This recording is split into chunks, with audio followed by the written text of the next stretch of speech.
I think one of the more confusing things that can happen is finally finding something that helps your body and works for your body, and then watching it stop working and feeling like you're right back where you started. Welcome to the Decode Your Body podcast. I'm your host, Tasha Miller. Your body shouldn't be the wild card in your life. If you're done guessing, Googling, and outsourcing every decision about your body, you're in the right place. Here, we look at symptoms through body type and pattern recognition so you can start making sense of what your body is actually telling you. This is body literacy, not symptom fixing or another protocol. Let's get into it. So you found something that helped your body with those symptoms or struggles that you've been dealing with. And maybe it was a food change, a supplement, or a routine, and it actually made a difference. So you keep doing it because when something helps, we like to stick with it, right? But then something changed and now it's not helping the way it used to. Or maybe you tried something again and your body reacted the exact same way it did before. And you're thinking, what changed? Why did this help before but not now? And why is this happening again? And this is such a frustrating place to be because once you find something that helps, you literally build everything around it. You buy the same groceries, you make the same meals, you keep the same routine. And after a while, you stop thinking about it so much. So when it stops helping, it's not just annoying, it puts you right back to square one. Now you're thinking about your body again and you're Googling your symptoms, maybe renting out some library books, trying to figure out what to eat, what to change, and what you're missing. And this can show up in many different ways. Sometimes it's the food you took out and removed because it was causing problems. And then later you try again, carefully and slowly, but your body reacts the same way all over again. Sometimes it's the supplement you've taken for a long time and it became part of your routine. And then one day you realized, hey, I don't actually even feel any different. And this is what gets tiring because you don't want to think this much about meals or your body. You want to trust your digestion. You want to eat your meals and move on. And it can show up in exercise too. A workout that used to make you feel good now just really, it kind of saps your energy. And if you're honest, you haven't maybe seen some results in months. It can show up in so many different ways. I can't name all of the possibilities. Your skin, your hair, hot flashes, emotional ups and downs, feeling burnt out, being snappy, irritable, unmotivated. Like there's so many different ways, these symptoms can show up. But the one thing you do recognize is that you want your body to stop taking up so much space in your thoughts.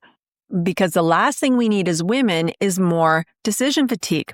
So you start changing things, the timing, the intensity, how often you do something, and your body still does not shift the way it used to.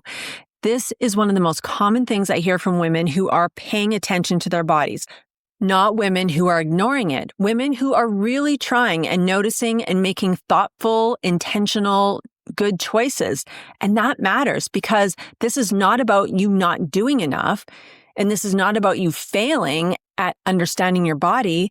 Most of the time, it means your body is dealing with something different now, and you don't see that part yet. And if you already know this is the kind of thing you've been stuck in and you're ready to understand your body, Stop Guessing Your Symptoms is launching soon. It's not a big program, but a short training where you'll think, okay, now this is starting to make sense. The link will be down in the show notes if you want to be the first to know when it goes live. So let's talk about what might be going on. Most of the time, when something stops helping you, you go straight back to the fix or the solution itself. You wonder if it's the dose or the timing or the brand. Sometimes, that's worth looking at, right? But a lot of the time, that is not the main issue. A lot of the time, your body is not in the same place that it was before. And that matters because what worked well 6 months ago may not work the same way now. And this isn't because you're doing anything wrong necessarily, but because your body responds to your life. It responds to stress, sleep, food, and how busy you've been, what your last few months have felt like. It responds to your menstrual cycle phases and travel and trauma and illness. And did you know that it can even respond to the heat, humidity, or cold? So if those things change, your body can change too. And then what helps can change too. If you've been with me for a while, Your body type is your baseline. It's what you're born with. Your pattern of imbalance is what's happening right now.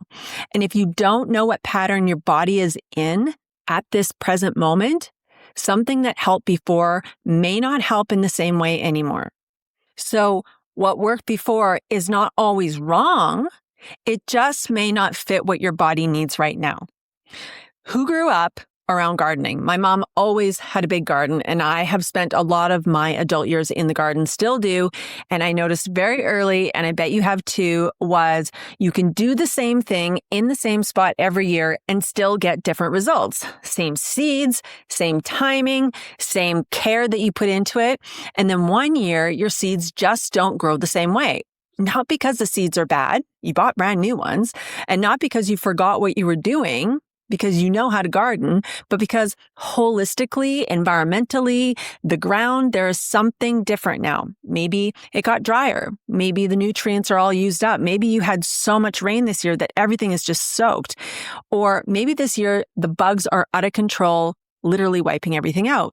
And until you look at what's going on underneath, it's going to feel confusing, which is what happens with your body too.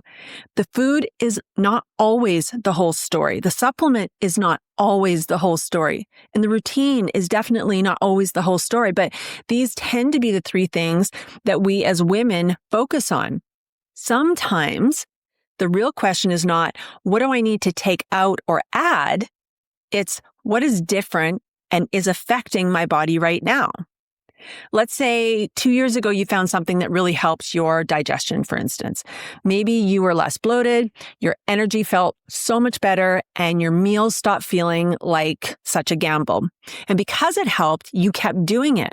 But over the last few months, your digestion started getting weird again. Not all at once, but just enough that you start to notice. So now you're going back through everything, trying to figure out, well, what changed? And here's what may have changed. Back then, your body was handling life differently. What you chose as a solution fit what your body needed at that time. But like I said, life changes and your body changes with it. And now your body is asking for something different. Like, guys, we even have phases of life, let alone just the seasons that go on throughout the year. And that is why going back to the same solution does not always give you the same results. And this matters because what you actually want is not to keep fixing the same symptom every few months. You want to trust your digestion. You want food to feel simple. You want to trust your body. You want to stop spending so much mental energy, time, and money trying to figure it all out. But ultimately, you want to know the whys behind what is going on. You're not the kind of person who wants to sit in victim mentality and never do anything about it. You're ready to finally understand your body like you understand how to make 3 meals a day for your family. It just comes so easy. Well, some days it's not easy, right? But that is the real goal. And because I know where your thoughts can go with this, if something stops helping, it's easy to think, great. I've messed something up. I've wasted my time, wasted my money. I was doing really good, and now I'm right back at the beginning. But the woman who understands her body better doesn't panic every time something shifts, not because they never have symptoms, because they're going to pop up, but because they know how to read and decode what those symptoms are telling them. It becomes intuitive and simple. So when something changes with your body, you don't see it as a failure. You see it as an opportunity to understand yourself even further. And honestly, this is where you really start to feel confident and in charge. And not only does this benefit you, it helps others around you too. You realize what's going on and you adjust. And that is a skill, an easy one to learn. And this is what becomes possible for you. Your body stops feeling like the wild card, and you stop trying to Google or outsource every little change daily or weekly or monthly. You trust your body more often because you understand it better. And that is exactly why I created Stop Guessing Your Symptoms. This is where I walk you through the 2 pieces that help your body start making more sense, your body type and the pattern your symptoms have been pointing to. Because once you understand those 2 pieces, you start feeling like, hey, there is a way to understand what my body is doing. It's a short, self-paced training, and it's opening up soon. You can jump on the early access list at tashamiller.co/stopguessingyoursymptoms. You are here because you want to have body literacy. You want to understand, and you want to know what is going on underneath those symptoms. And that is what I want for you. Have a great week. I hope the grass is as green as it is where I live, and that you can get out into your garden and start prepping for planting. I will see you next week. Thank you for spending time with me today. If you enjoyed this episode, tap follow and leave a 5-star review down below. I read every single one, and it helps more women find this podcast. If you want to keep the conversation going, head to tashamiller.co for resources, offers, and all the ways to connect with me.